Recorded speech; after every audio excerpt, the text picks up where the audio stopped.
मधुबन के बाबा मुरली वाले, आपका क्या कहना, आपका क्या कहना। 29 जून 2024 बाबा का साकार मुरली मधुबन। मीठे बच्चे, शरीर सहित जो कुछ भी देखने में आता है यह सब विनाश होना है। तुम आत्माओं को अब घर लौटना है, इसीलिए पुरानी दुनिया को भूल जाओ। आज का प्रश्न, तुम बच्चों किन शब्दों में सभी को बाप का मैसेज सुना सकते हो? इसका आंसर है, सभी को सुनाओ कि बेहद का बाप बेहद का वर्षा देने आया है। अब हद के वर्षे का समय पूरा हुआ, यथार्थ भक्ति पूरी हुई। अब रावण राज्य समाप्त होता है। बाप आया है तुम्हें रावण 5 विकारों की जेल से छुड़ाने। यह पुरुषोत्तम संगम युग है। इनमें तुम्हें पुरुषार्थ कर दैवी गुणों वाला बनना है। सिर्फ पुरुषोत्तम संगम युग को भी समझ ले तो सृष्टि से श्रेष्ठ बन जाएगी।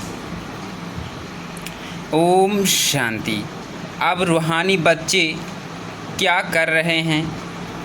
अभ्यभिचारी याद में बैठे हैं। एक होती है अभ्यभिचारी याद, दूसरी होती है व्यभिचारी याद। अभ्यभिचारी याद अथवा अभ्यभिचारी भक्ति जब पहले शुरू होता है तो सब शिव की पूजा करते हैं। उच्च से उच्च भगवान वही हैं, वह बाप भी है, फिर शिक्षक भी है। पढ़ाते हैं, क्या पढ़ाते हैं? मनुष्य देवता बनाते हैं। देवता से मनुष्य बनाने में तुम बच्चों को 84 जन्म लगे हैं और मनुष्य देवता बनने में 1 सेकंड लगता है। यह तो बच्चे जानते हैं। हम बाप की याद में बैठे हैं। यह हमारा टीचर्स है, सतगुरु है, योग सिखाते हैं। एक की याद में रहो, वह खुद कहते हैं, हे आत्माओं, हे बच्चे, देह के सब संबंध छोड़ो, अब वापस जाना है। यह पुरानी दुनिया बदल रही है, अभी यहाँ रहना नहीं है। पुरानी दुनिया के विनाश लिए ही यह बारूद आदि बनाए हुए हैं। नेचुरल कैलेमिटीज भी मदद करती है। विनाश तो होना है ज़रूर, तो पुरुषोत्तम संगम युग पर हो, यह आत्मा जानती है। अभी लौट रहे हैं, इसीलिए बाप कहते हैं इस पुरानी दुनिया, पुरानी देह को भी छोड़ना है। देह सहित जो भी इस दुनिया में देखने में आता है यह सब विनाश हो जाना है। शरीर भी खत्म होना है। अब हम आत्माओं को घर लौटना है। लौटने बिगर नई दुनिया में आ नहीं सकेंगी। अब तुम पुरुषोत्तम बनने का पुरुषार्थ कर रहे हो। पुरुषोत्तम है यह देवताएं, सबसे उच्च ते उच्च है निराकार बाप। फिर मनुष्य सृष्टि में आओ तो इसमें है उच्च देवता, वह भी मनुष्य है परंतु दैवी गुणों वाले। फिर वहीं आसुरी गुणों वाले बनते हैं। अब फिर आसुरी गुणों से दैवी गुणों में जाना पड़े, सतयुग में जाना पड़े। किसको? तुम बच्चों को, तुम बच्चे पढ़ रहे हो, औरों को भी पढ़ाते हो। सिर्फ बाप का भी मैसेज देना है। बेहद का बाप बेहद का वर्षा देने आए हैं। अब हद का वर्षा पूरा होता है। बाप ने समझाया है 5 विकारों रूपी रावण की जेल में सब मनुष्य हैं। सब दुख ही उठा, सूखी रोटी मिलती है। बाप आकर के सबको रावण की जेल से छुड़ाए सदा खुशी बनाते हैं। बाप के सिवाय मनुष्य को देवता कोई बना न सके। तुम यहाँ बैठे हो मनुष्य देवता बनने के लिए। अभी है कलयुग, बहुत धर्म हो गए हैं। तुम बच्चों को रचता और रचना का परिचय खुद बाप बैठ देते हैं। तुम सिर्फ ईश्वर परमात्मा कहते थे। तुमको यह पता नहीं था कि वह बाप भी है, टीचर भी है, गुरु भी है। उनको कहा जाता है सतगुरु, अकाल मूर्त भी कहा जाता है। तुमको आत्मा और जीव भी कहा जाता है। यह अकाल मूर्त इस शरीर रूपी तख्त पर बैठे हैं। वह जन्म नहीं लेते हैं तो वह अकाल मूर्त बाप बच्चों को समझाते हैं, मेरा अपना रथ नहीं है, मैं तुम बच्चों को पावन कैसे बनाऊं? मुझे तो रथ चाहिए ना। अकाल मूर्त को भी तख्त तो चाहिए। अकाल तख्त मनुष्य का होता है और कोई का नहीं होता है। तुम हर एक को तख्त चाहिए। अकाल मूर्त आत्मा यहाँ विराजमान है, वह सभी का बाप है। उनको कहा जाता है महाकाल। वह पूर्ण जन्म में नहीं आते हैं। तुम आत्माएं पूर्ण जन्म में आती हो, मैं आता हूँ कल्प के संगम युगे। भक्ति को रात, ज्ञान का दिन कहा जाता है। यह पक्का याद करो। मुख्य है ही दो बातें, अल्फ और वे, बाप और बादशाही। बाप आकर बादशाही देते हैं और बादशाही के लिए पढ़ाते हैं, इसीलिए इसको पाठशाला भी कहा जाता है। भगवानुवाच, भगवान तो है निराकार, उसका भी पाठ होना चाहिए। वह है उच्च ते उच्च भगवान, उसको सभी याद करते हैं। बाप कहते हैं ऐसा कोई मनुष्य नहीं होगा जो भक्ति मार्ग में याद ना करता हो। दिल से ही सब पुकारते हैं, हे भगवान, हे टर ऑफ गॉड फादर्स, क्योंकि वह है सभी आत्माओं का फादर्स। ज़रूर बेहद का ही खुश देंगे। हद का बाप हद का सुख देते हैं। कोई का पता नहीं अब बाप आए हैं। कहते हैं बच्चों और संग तोड़ मुझे एक बाप को याद करो। यह भी बाप ने बताया है। तुम देवी देवता नई दुनिया में रहते हो, वहाँ तो अपार सुख है। उन सुखों का अंत नहीं पाया जाता है। नए मकान में श्वेत सुख होता है, पुराने में दुख होता है। तब तो बाप बच्चों के लिए नया मकान बनवाते हैं। बच्चे का बुद्धि योग नए मकान में चला जाता है। यह तो हुई हद की बातें। अभी तो बेहद का बाप नई दुनिया बना रहे हैं।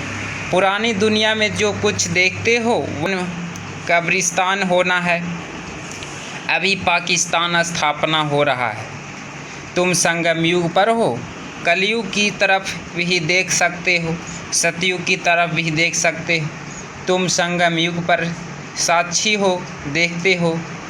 प्रदर्शनी में अथवा म्यूजियम में आते हो तो वहाँ भी तुम संगम पर खड़ा कर दो।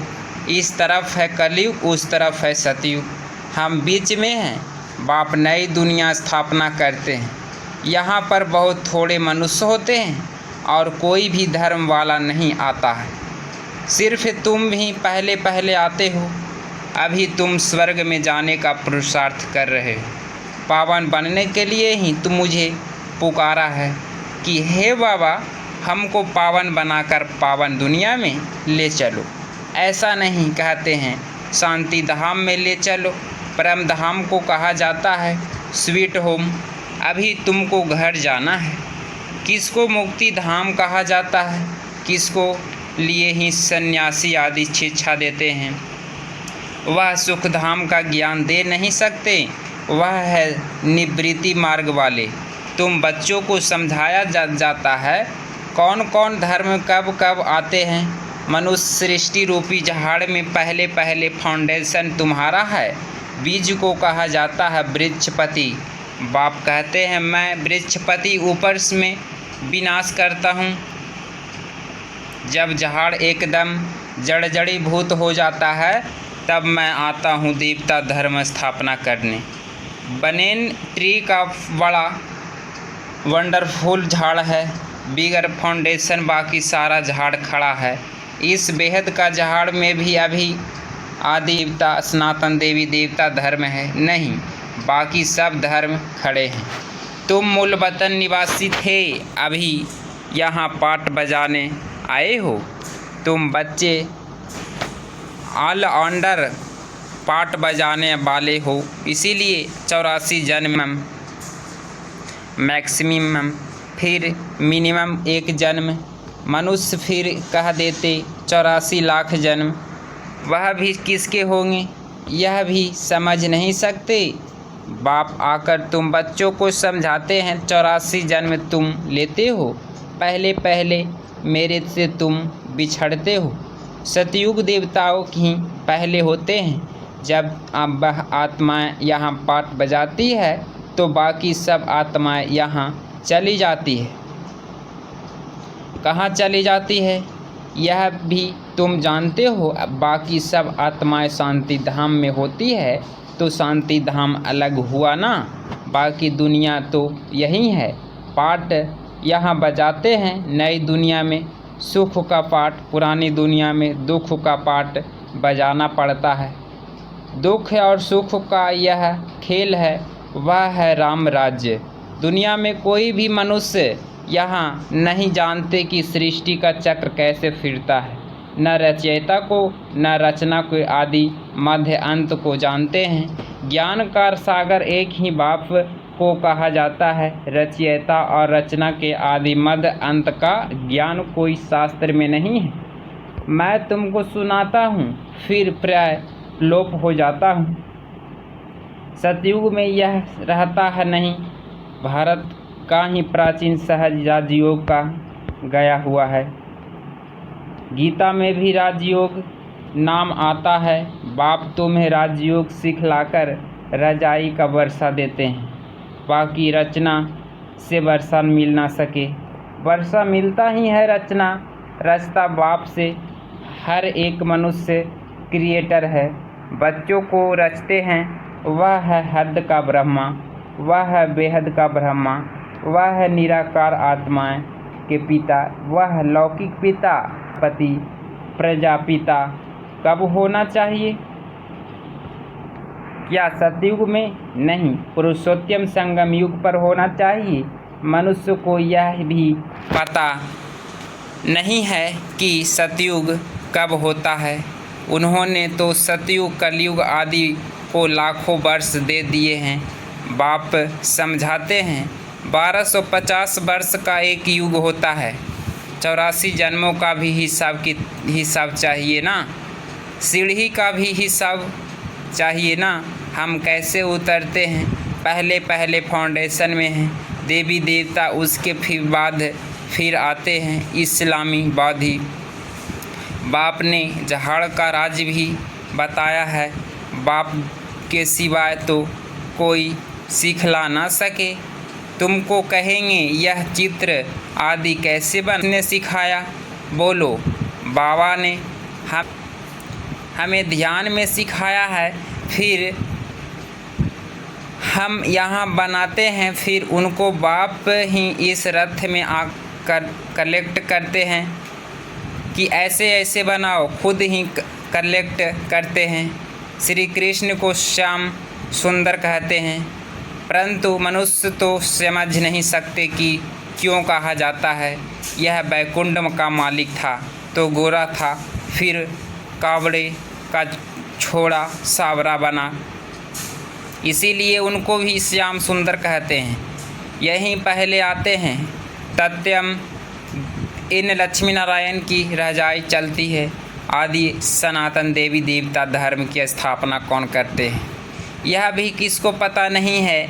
भारत को ही भी भुलाए हिंदुस्तान की रहवासी हिंदू कह देते हैं। मैं भारत में ही आता हूँ। भारत में देवताओं का राज्य था जो अब प्राय लोप हो गया है।